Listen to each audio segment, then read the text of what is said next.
everybody, welcome to my crazy life. It's Lori, and today we're going to talk about painting my vanity. I am beyond thrilled with how this turned out. And there'll be a close-up in my bathroom reno redo thing. Let me move over a little bit so you can see it. I chose this color cobblestone, and this is chalk paint. And I wanted to show you the materials and the supplies, I'm sitting on things, that I used to make it go smoothly. So you will need a few things, but honestly, this was like the easiest stuff, and this is going to be part review, part DIY, sort of, kind of. All right, first of all, the product I used is from the Heirloom paint something or other, but this is Heritage Collection chalk paint in the cobblestone color. I don't know what the name of the actual company is. I think it's Heirloom Paint Company, and then it's Heritage Collection is what this is. Now, I bought this paint at my local Ace Hardware Do It Right store. They're like locally owned hardware stores. Mine is called Zettler's, and I love Alex. I love buying local when I can, and that's awesome. So I got this. This size jar is 16 ounces, and it covered this plus. I mean, I've only used maybe a fifth of this jar for this one cabinet. It says it will cover 70 square feet.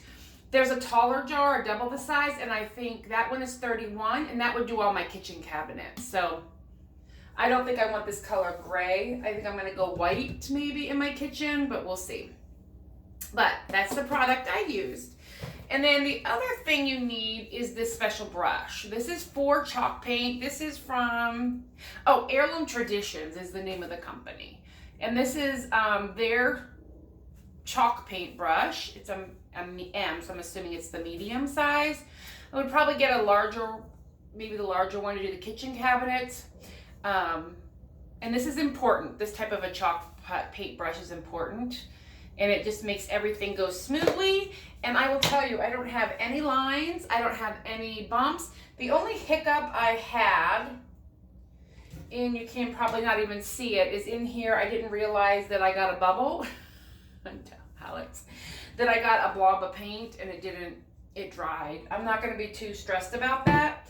Now, from the videos that I'm watching, it dries to the touch in about 45 minutes. And I put everything back together. I finished it this morning, putting the last coat of paint on the front of the door, on the doors. I painted inside, but I did not paint inside the cabinet. I just did the front. I'm not painting inside the cabinet.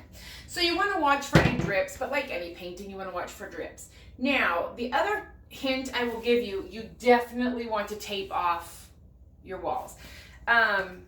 This brush here that I have is an edge, it does good for edging.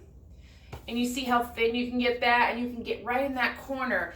It's a little more difficult with this type of brush. I was able to get a point, but it was a lot harder.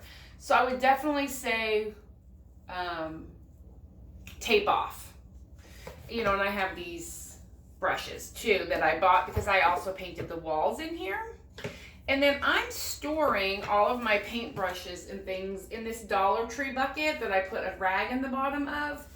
My heirloom paint can sit right up in here, and the brushes, and when they dry, I will go ahead and, seal it up. But this way, I don't know, I had one looking for brushes in my garage and my paint, the paint stash, and they were all a mess. So I'm like, you know what, this is $1. Let me store that. Okay. So I did that. For the walls, I used an edger, and I'm keeping this. I probably won't reuse it, but when I need to go buy a new one for my edger, I'll take this with me. So that one goes in there as well. And then I have some other paintbrushes that didn't get utilized, and that's fine. This one is a cheap one. I'll probably use it in crafting. This is the Purdy brand, and I bought a 3-pack, and it worked really well. This is a nice nylon brush for the walls. But I digress. We're talking about the cabinet. Oh, I'm obsessed. So when you paint your kitchen cabinets or bathroom cabinets or any vanity with this product, I did sand it because there's some veneer on here, but you do not have to sand. I took a cleaner called TSP, which removes any kind of grease and buildup. And especially with your kitchen cabinets, I would use that product as well. So I wiped down the cabinetries, doors and everything. I took off the hinges. I took off the drawer pull, and I pulled the doors off. And I laid them flat on the floor and painted them. Now, if you're doing any kind of cabinetries, this is my recommendation. Get a baggie, and you see I wrote right and left. In this bathroom, there's only 2 doors. When I took this left or the right door off or the left door, I put all the hinges, hardware, screws in the baggie named right. When I did the left one, I did left. Now, when I do my kitchen, I will number them or come up with some system of numbering them. So it's just easier when you go back to put everything back up that you know exactly what drawer, what door, what goes with what. So that was my first tip. You'll need some screwdrivers to remove the hardware. I also used my drill because I'm lazy, and this is way overkill. I need to get a small, smaller drill to do when I do the kitchen cabinets, because this is a big old hunk of mumbo gumbo. But it worked to get the hinges off. They sell a smaller version that's almost like an electric screwdriver, but a little more intense. I'm going to get one of those, but for now, I used this. And that was it, and a rag. You want a rag in case you spill or drop. From what I've been reading and watching videos, like I said, this cure, it sets up and dries in about half an hour to 45 minutes. Now it's snowing out. Now Wellington's here visiting. Hi, baby. It's snowing and it's moist out, so I gave it overnight to dry before I put it back together. And then it says it cures in 24 to 48 hours, but it doesn't fully cure for 30 days, so I'm not going to go scrubbing it with cleanser or scraping it. I'm just going to be gentle for the next month, and then I should be able to. And I think in here it's not an issue, but the kitchen, you just want to be careful and let it fully set up. But this product, oh my gosh, it is Bond, primer, the paint, and the sealant. So honestly, for $23 or for $31, plus the cost of a brush, so the brush was $25, but it's very important that you have this kind of a brush. So this brush was $25. So right now I spent $50, but I can do probably 2 or 3 more cabinets with this, or furniture. You can use this for furniture as well. But it has everything in it that you need. So honestly, it is not expensive because it's everything. It's your bonder, your primer, and this is part wood, part veneer on here. And I see right now I'm gonna have to go over and touch up a little spot there. I can't tell in the corner if that's the gold paint coming through or if it's the wood, because this was a light wood. But it was a mess.